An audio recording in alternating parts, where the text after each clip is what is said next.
Health news మీకోసం.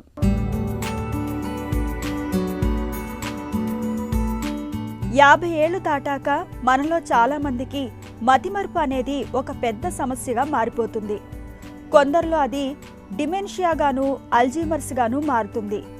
వయసు పైబడ్డాక ఇదంతా మామూలే అనుకుంటున్నాం, కానీ నిజానికి మంచి ఆహారంతో మతిమరుపు సమస్యని సమర్థంగా అడ్డుకోవచ్చునని చెబుతున్నారు యూనివర్సిటీ ఆఫ్ సిన్సినాటీకి చెందిన పరిశోధకులు. అందుకోసం మైండ్ డైట్ ని పాటించాలని వారు సూచిస్తున్నారు.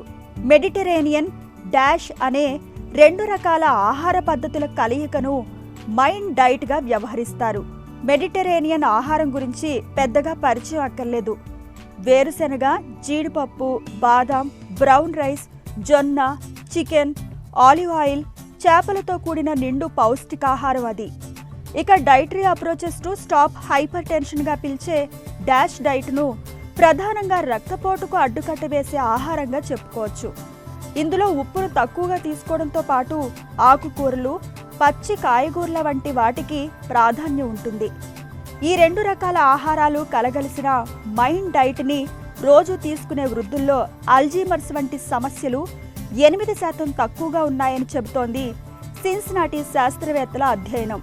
అందులోనూ వారానికి ఒకసారైనా బెర్రీ రకం పళ్ళని తినేవాళ్లు, వెన్న, నెయ్యిలకు బదులు ఆలివ్ ఆయిల్ను ఉపయోగించేవాళ్లు, చిరుతిండ్లకు బదులుగా వేరుశెనగ, జీడిపప్పు లాంటి వాటిని తీసుకునే వాళ్లలో అల్జీమర్స్ సమస్య 25% తక్కువగా ఉందని తేలింది. 45 నుంచి 75 ఏళ్ల మధ్య ఉన్న సుమారు 93,000 మంది వృద్ధుల్ని 10 ఏళ్ల పాటు పరిశీలించాక ఈ విషయాన్ని చెబుతున్నారు శాస్త్రవేత్తలు.